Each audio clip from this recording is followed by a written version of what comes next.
नमस्कार, आप देख रहे हैं अपना बिहार। मैं हूं शुभम मिश्रा, आपके साथ बुलेटिन की करते हैं शुरुआत। पुल गिरने की घटनाएं बिहार में लगातार जारी है। कभी एक ही दिन तीन पुल गिर जा रहे हैं, तो हर रोज ऐसे इलाकों से नई नई तस्वीर सामने आ रही है, जो घटिया निर्माण पर सवाल खड़े कर रही है। वैसे पिछले 17 दिन में 12 पुल ध्वस्त हो चुके हैं। इस रिपोर्ट के जरिए समझिए कि किस किस दिन कहां पर पुल गिरे।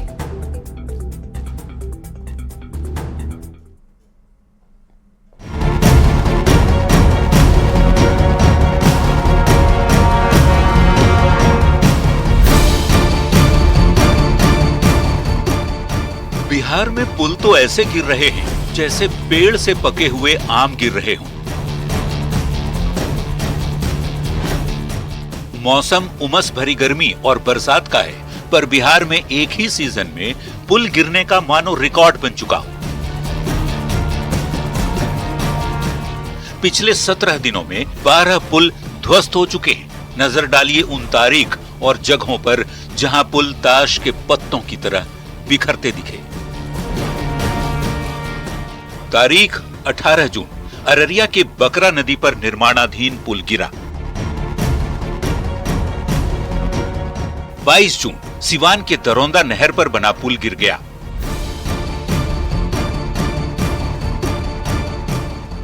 तारीख 23 जून, मोतिहारी के घोड़ा सहन में निर्माणाधीन पुल गिरा। तारीख 26 जून, किशनगंज के मरिया नदी पर बना पुल धंस गया। 28 जून, मधुबनी में निर्माणाधीन पुल का गर्डर गिरा। 30 जून, किशनगंज के पथरिया में बना हुआ पुल धंस गया। 3 जुलाई, छपरा के जनता बाजार में बना पुल ध्वस्त हो गया। 3 जुलाई को ही छपरा के दानदासपुर में बना पुल गिर गया।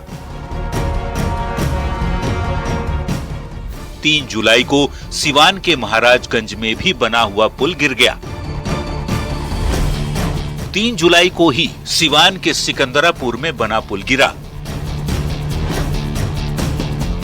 उसी दिन यानी 3 जुलाई को ही सिवान के टेघरा में भी बना हुआ पुल गिर गया।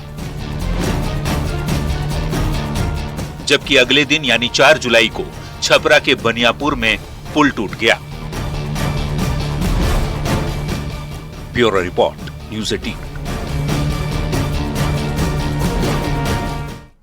और एक तरफ बिहार में लगातार पुलों का गिरना जारी है, तो दूसरी तरफ अब इस पर सियासत भी शुरू हो गई है। सत्ता पक्ष जहां इसके लिए विपक्ष को जिम्मेदार ठहरा रहा है, तो दूसरी तरफ विपक्ष पुल गिरने के लिए मुख्यमंत्री नीतीश कुमार और केंद्र सरकार को जिम्मेदार ठहरा रहा है। ये रिपोर्ट देखिए।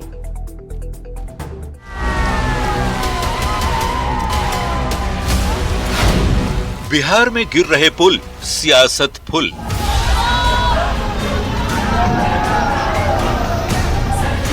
नेताओं की बयानबाजी, जनता की शामत आई।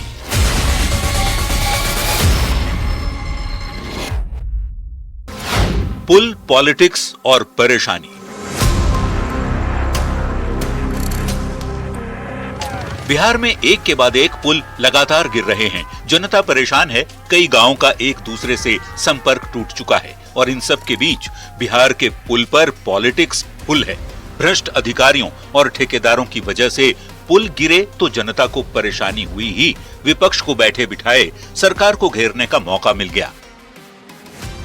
पूर्व उप मुख्यमंत्री तेजस्वी यादव ने पिछले 24 घंटे में 2 बार सोशल मीडिया प्लेटफॉर्म एक्स पर पोस्ट कर इन हादसों के लिए सरकार को जिम्मेदार ठहराया और नीतीश कुमार सहित एनडीए नेताओं पर जोरदार हमला बोला।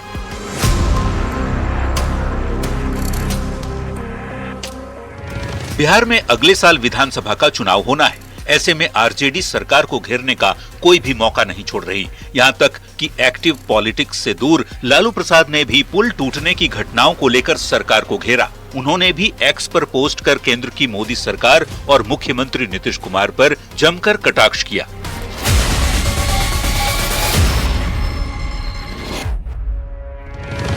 तेजस्वी यादव और लालू प्रसाद के हमले के बाद एनडीए के नेताओं ने भी मोर्चा संभाला। उप मुख्यमंत्री विजय कुमार सिन्हा ने कहा कि लालू कांग्रेस राज में बने पुल गिर रहे हैं, तो मंत्री अशोक चौधरी ने भी इसके लिए लालू राज के दौरान बने पुलों के गिरने का आरोप लगा दिया। कांग्रेस की सरकार थी, उसके बाद जो गिरा है उस समय आरजेडी की सरकार थी। जनता दल यूनाइटेड के पास मात्र 2 महीने पहले ये विभाग, 1.5 साल पहले तक ये विभाग आरजेडी के पास। तो जवाबदेही, मोरल रिस्पॉन्सिबिलिटी आरजेडी का बनता है अगर पुल गिरने पर आरजेडी प्रश्न उठा रहा है तो। और जहां तक जो पुल गिरे हैं उसमें एक पुल जो अररिया में गिरा है उसमें ग्रामीण कार्य विभाग की मैं मानता हूं कि कहीं न कहीं संलिप्तता है। डबल इंजन की सरकार नहीं कर पाई थी, वो काम तेजस्वी यादव जी ने करने का काम किया। और किसी का मजाल नहीं है सरकार के कोई मंत्री का कि तेजस्वी यादव के कार्यों की समीक्षा कर ले और कहीं दोषी ठहरा दे। हम डंके की चोट पर ये बात बोलते हैं। ये लोग को तो सिर्फ काम करना नहीं है, गाल बजाना है सिर्फ। इसमें कोई दो राय नहीं कि बिहार में पिछले कुछ ही दिनों में दर्जन भर से ज्यादा पुल गिर चुके हैं। जनता भ्रष्टाचार का आरोप लगा रही है, लेकिन सवाल ये उठता है कि आखिर इन पुलों के गिरने की वजह क्या है? क्या इंजीनियर की लापरवाही और भ्रष्टाचार की वजह से पुल गिर रहे हैं, या फिर पुल बनाने वाले ठेकेदार के लूट खसोट की नीति के चलते कुछ ही साल में पुल धराशायी हो जा रहे हैं?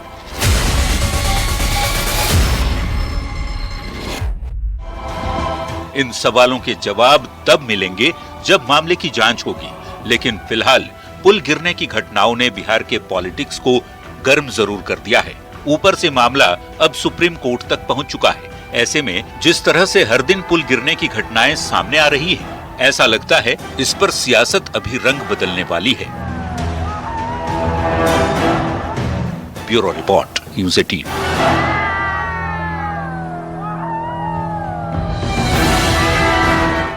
और बिहार में पुलों के टूटने का सिलसिला थमने के बजाय जैसे जैसे मानसूनी बारिश तेज होती जा रही है, वैसे वैसे पुलों के गिरने का ग्राफ भी बहुत तेजी से बढ़ता जा रहा है। पिछले 15 दिनों की अगर हम बात कर लें तो करीब 11 छोटे बड़े पुल या तो नदी में समाहित हो गए या फिर भरभरा कर गिर गए। वहीं बिहार में पुल गिरने का मामला अब सुप्रीम तक पहुंच गया है। ये रिपोर्ट देखिए।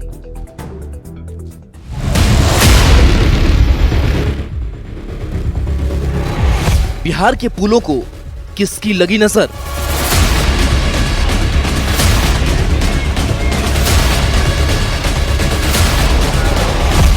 चौबीस घंटे में जमींदोज हुए 3 पुल।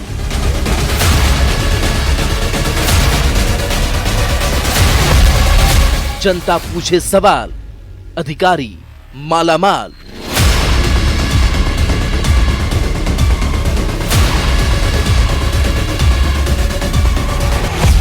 बारिश और बाढ़ ने बिहार के लोगों का पहले से ही जीना दुश्वार कर रखा है। ऊपर से उनकी मुसीबत तब और ज्यादा बढ़ जाती है जब मॉनसून की शुरुआत होते ही हर तरफ से पुलों के गिरने की खबरें आने लगती हैं। इस बार मॉनसून में सबसे पहले 18 जून को अररिया के बकरा नदी पर बन रहा पुल गिरा। उसके बाद मानो पुलों के गिरने की झड़ी लग गई। एक के बाद एक पिछले 15 दिनों में 11 पुलों ने जल समाधि ले ली है। 18 जून अररिया के बकरा नदी पर निर्माणाधीन पुल गिरा। 22 जून सिवान के दरौंदा के नहर पर बना पुल गिरा। 23 जून मोतिहारी के घोड़ा सहन में निर्माणाधीन पुल गिरा। 26 जून किशनगंज के मरिया नदी पर बना पुल धंस गया। 28 जून मधुबनी में निर्माणाधीन पुल का गडर गिरा। 30 जून किशनगंज के पथरिया में बना पुल धंसा। 3 जुलाई छपरा के जनता बाजार के पास बना पुल ध्वस्त हो गया। 3 जुलाई छपरा के तंदासपुर में बना 150 साल पुराना पुल गिरा।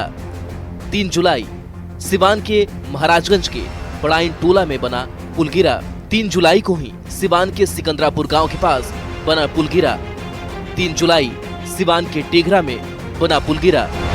इन पुल पुलियों के क्षतिग्रस्त होने के मामले को गंभीरता से लिया गया है तथा इसकी जांच का आदेश उड़नदस्ता संगठन को दिया गया है।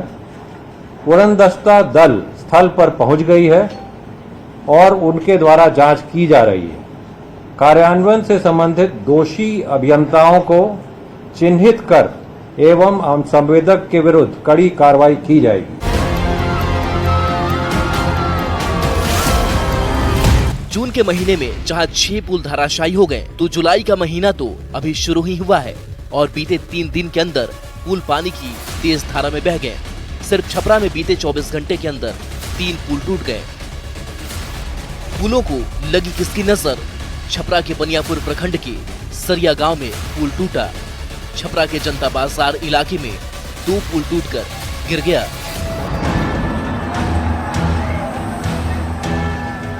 पुल को बनने में भले ही समय ज्यादा लगे, लेकिन गिरने में उतना ही कम वक्त लगता है। छपरा से पहले सिवान में एक एक करके 4 पुल टूट गए।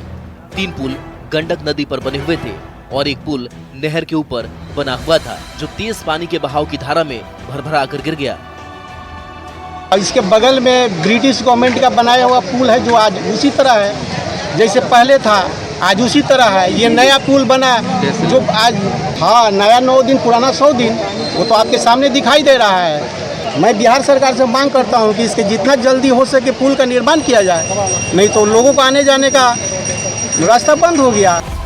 इधर पुल गिरने से जहां कई गांवों का एक दूसरे से संपर्क टूट गया है, तो दूसरी तरफ ग्रामीण पुलों के बनने में भ्रष्टाचार का आरोप लगा रहे हैं। वहीं बिहार में पुलों के टूटने का ये मामला अब सुप्रीम कोर्ट तक पहुंच गया है। सुप्रीम कोर्ट में एक याचिका दायर कर टूटे पुलों के ऑडिट कराने की मांग की गई है, ताकि पुल के टूट की असली वजह सामने आ पाए और भ्रष्टाचार की भेंट चढ़ाने वाले दोषी अधिकारियों और ठेकेदारों पर सख्त से सख्त कार्रवाई हो। Bureau report, news 18। वहीं जेडीयू की कार्यकारी अध्यक्ष बनने के बाद पहली बार पटना पहुंचे संजय झा का पार्टी दफ्तर में भव्य स्वागत हुआ। संजय झा को फूलों से लाद दिया गया। शंख ध्वनि से संजय झा का वेलकम हुआ है।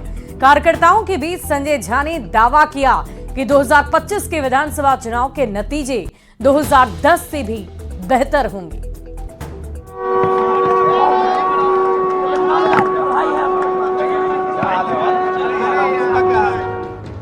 शंखनाद से ये भव्य स्वागत की तस्वीर है जेडीयू के उस संजय की, जिनके पटना से दिल्ली तक के सियासी नजरिए पर मुख्यमंत्री नीतीश कुमार को भी भरोसा है। फूल मालाओं और मिठाई के साथ ये स्वागत है उस नेता की, जिसने बिहार के सियासत की तस्वीर को बदलने में बड़ी भूमिका निभाई थी। जेडीयू में नंबर 2 की हैसियत मिलने यानी पार्टी के कार्यकारी अध्यक्ष बनने के बाद पहली बार संजय झा पटना पहुंचे तो कार्यकर्ताओं का जोश बेहद हाई था।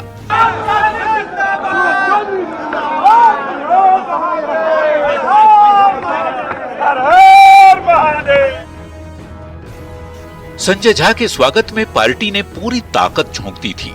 अगले साल बिहार में होने वाले विधानसभा चुनाव से पहले पार्टी ने संजय झा पर भरोसा जताते हुए संगठन में नई जान फूंकने के लिए उन्हें नई जिम्मेदारी दी, तो उत्साह से लबरेज संजय झा ने भी दावा किया कि इस बार का विधानसभा चुनाव का रिजल्ट 2010 के रिजल्ट से भी बेहतर होगा। 243 में 177 विधानसभा में एनडीए लीड की है।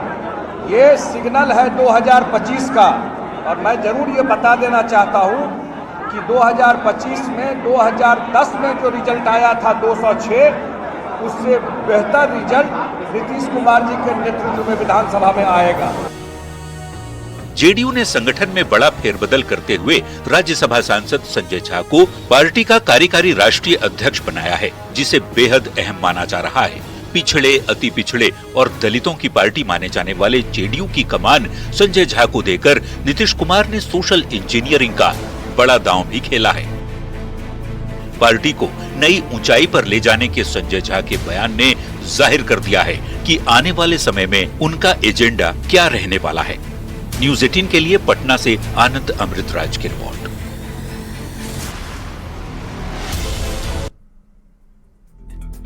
और संजय झा ने जब से जेडीयू की कमान संभाली है, तब से वो लगातार जेडीयू को आगे बढ़ाने की रणनीतियों पर काम करते रहे हैं। उनका फोकस 2025 में बिहार में होने वाले विधानसभा चुनाव पर है। और यही वजह है कि पटना पहुंचते ही उन्होंने न सिर्फ नीतीश कुमार की तारीफ की, बल्कि उन्होंने कहा कि जिस स्थिति में जेडीयू 2010 में थी, 2025 में एक बार फिर से उसी स्थिति में आएगी।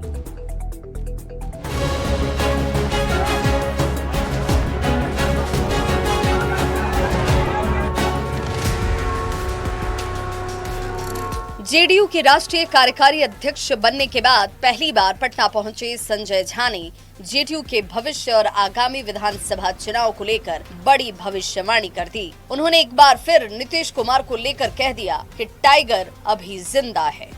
मैंने कहा था मेरा ही दिया हुआ है, टाइगर अभी जिंदा है, यही बोला था मैं आप लोगों को। 2005 के दौर के बिहार की याद दिलाते हुए संजय झा ने कहा कि नीतीश कुमार ने जब बिहार की सत्ता संभाली थी तब बिहार की हालत क्या थी, लेकिन नीतीश कुमार ने उसे चुनौती की तरह लिया और बिहार को देश और दुनिया में एक नई पहचान दिलाई। 2005 में जिस परिस्थिति में काम करना शुरू किए इस बिहार का, और 2024 में अभी हम लोग हैं, 18-19 साल का उनका कार्यकाल रहा है, और किस तरह उन्होंने बिहार को देश और दुनिया में कितना बड़ा पहचान दिलवा दिया। जब से नई जिम्मेदारी मिली है, संजय झा पहले से ज्यादा एक्टिव हो गए हैं और पार्टी को मजबूत करने के लिए हर संभव कदम उठाने की बात दोहरा रहे हैं। साथ ही लोगों को ये भी एहसास दिलाने से पीछे नहीं हटते कि नीतीश कुमार की पॉलिटिक्स को जब जब लोग ये समझते हैं कि खत्म होने वाला है, तब वो एक बार फिर नई ऊर्जा के साथ एक नए अवतार में सामने आ जाते हैं। जब लोगों को लगता है कि मैं खास करके कुछ दिल्ली में मैं देखता था मीडिया में कि नीतीश कुमार जी का पॉलिटिक्स अब अंत हो रहा है, हमेशा जब लगे आपको ये बात, समझिए वो नए अवतार में दोबारा फिर बड़े नए अवतार में वो आने वाले हैं। संजय झा की नजर अब आगामी बिहार विधानसभा चुनाव पर है, जिसमें पार्टी को एक बार फिर तीसरे नंबर से पहले नंबर पर लाना है। और लोकसभा चुनाव के नतीजों का हवाला देते हुए उन्होंने ये साफ जाहिर कर दिया कि 2025 का चुनाव नीतीश कुमार के नेतृत्व में लड़ा जाएगा। कि 2025 में 2010 में जो रिजल्ट आया था 206, उससे बेहतर रिजल्ट नीतीश कुमार जी के नेतृत्व में विधानसभा में आएगा। नोट करके रख लीजिए इस चीज को। राष्ट्रीय कार्यकारी अध्यक्ष बनने के बाद संजय झा लगातार नीतीश कुमार की तारीफ तो कर ही रहे हैं, साथ ही उनका फोकस पार्टी को मजबूत करने और नीतीश कुमार के नेतृत्व में बिहार को विकसित राज्य बनाने पर भी है।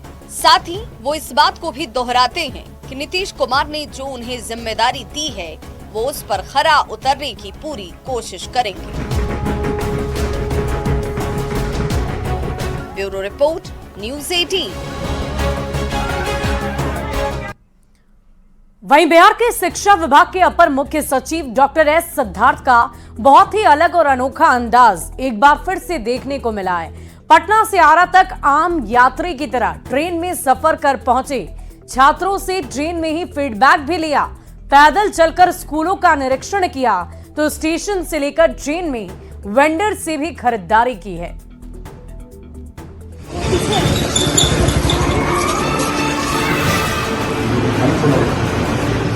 स्कूली बच्चों के साथ चल रहे ये कोई अभिभावक नहीं है। बेहद साधारण से लिबास में नजर आ रहे ये शख्स हैं बिहार के शिक्षा विभाग के प्रशासनिक प्रमुख अपर मुख्य सचिव डॉक्टर एस सिद्धार्थ।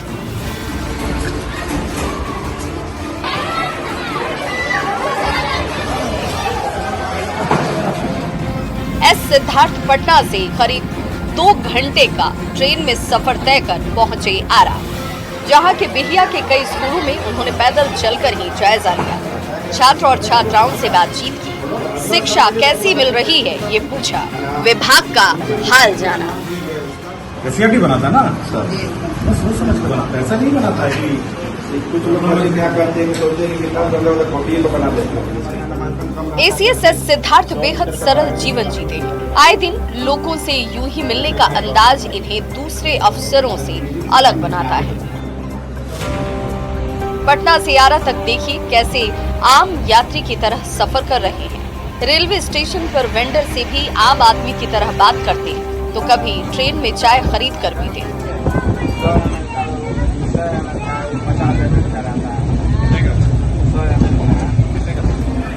शिक्षा विभाग को दुरुस्त करने के लिए एस सिद्धार्थ ने अलग ही अंदाज अपनाया है।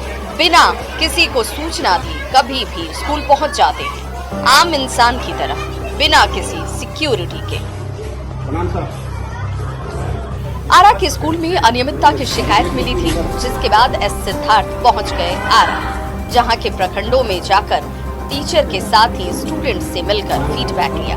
एस सिद्धार्थ अनजान बनकर जिस अंदाज में अपने विभाग की कमी को दूर करने के लिए निकल पड़े हैं, उससे उम्मीद है कि जल्द ही शिक्षा विभाग की कार्यशैली दुरुस्त होगी।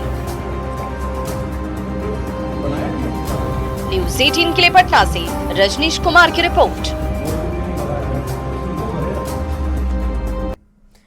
अनंत अंबानी और राधिका मर्चेंट की शादी की तैयारियां शुरू हो चुकी हैं। उनकी शादी में अब मात्र 8 दिन ही बाकी है और इसी बीच शादी से पहले अंबानी परिवार ने मोसालू रस्म को पूरे धूमधाम से मनाया है। मोसालू एक पारंपरिक समारोह है जो शादी से कुछ दिन पहले गुजराती संस्कृति में मनाया जाता है। इस समारोह में रिलायंस फाउंडेशन की चेयरपर्सन नीता अंबानी और उनके पति मुकेश अंबानी भी शामिल हुए।